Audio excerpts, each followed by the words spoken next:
Bill Maher and Cornel West went at it on the issue of Bernie or bust on Real Time last Friday. Let's check it out. There's only 2 items on the menu. No, we got 3. We got Jill Stein. Hold up a sec. We got 4. We got 4. We got Gary. The third one is... Okay. You got 2.5. We only got 2 people who have any chance of becoming president. At the moment, it looks that way, but Bernie started with 3% too. Yeah, but it's August, Dr. West. So you think Jill Stein is going to be president? Look me in the eye and tell me that. We shall see. But it's going to be tough. No. It's going to be tough. Yeah, but part of it is this, though, brother. You got to draw a line in the sand. When I raised the question to you about David Duke and Donald Trump, in your own mind, you had to draw a line in the sand. I draw a line in the sand. It's a dumb analogy. It's not dumb at all, because all that just shows under certain conditions you wouldn't make a choice between 2 folk that you refuse to support. Let me, as long as we're doing analogies, let me give you an analogy. Okay, let's work with You're on a train station. Yeah. Right here in L.A. You want to go to San Francisco. There's a wedding up there. You got to get there. There's one train that goes to San Francisco, but it's a little slower than the one you want. There's one other train leaving, but it's not going to San Francisco. It's going to hell. Let me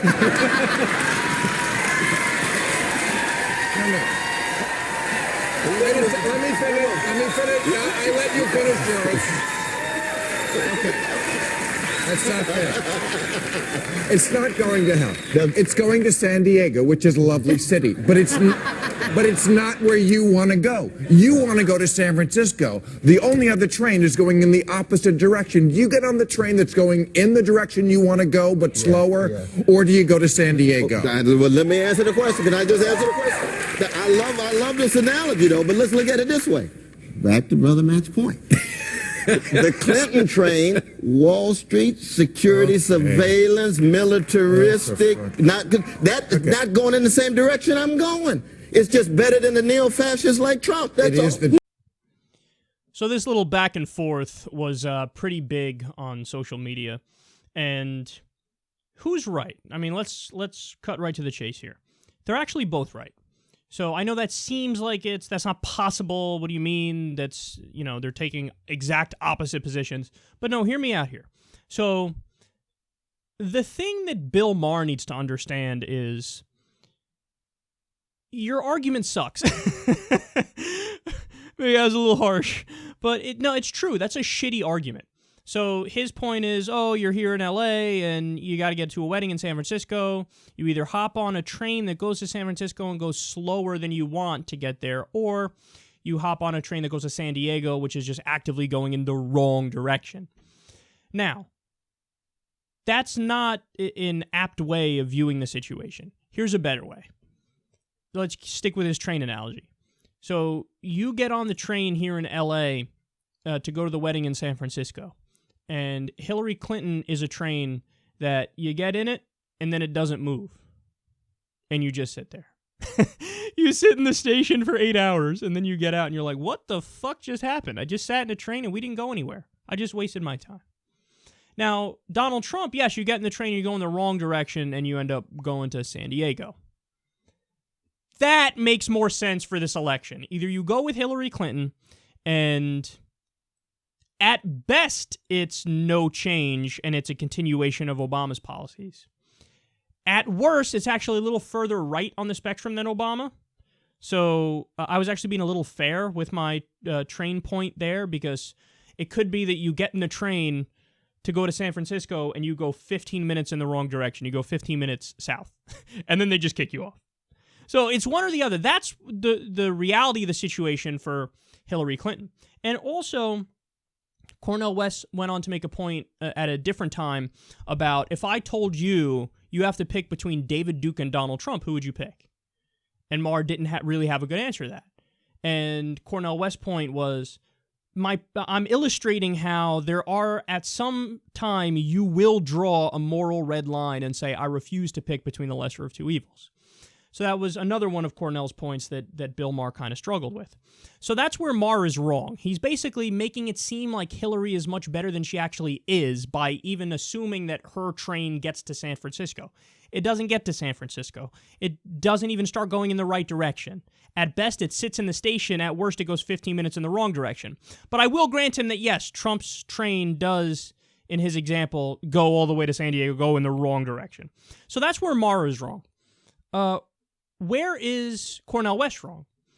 Well, he's wrong in assuming it's possible for Jill Stein to get elected. It's just not. It's just not going to happen. There's absolutely, positively no way. She's not even on the ballot in all 50 states. It's not going to happen. It's just not going to happen. So it's disingenuous to portray it as if that is the case. So Maher is right when he actually says, no, when push comes to shove, it's two things on the menu. It's either Donald Trump will be president or Hillary Clinton will be president. That it just is what it is. The only possible scenario outside of that is, like we just described, the Koch brothers decide to back Gary Johnson. Mitt Romney and a bunch of other high-profile Republicans endorse Gary Johnson. Gary Johnson gets over 15% in the polls, gets in the debates, busts shit up, and then in the general election, nobody gets to 270 electoral votes, and then the House of Representatives picks who's going to be president, and then they somehow magically pick Gary Johnson. There's a lot of ifs in that one, but 99.999%, it's going to be Trump or Hillary. So I think Cornel West would be better to just admit that because it is true.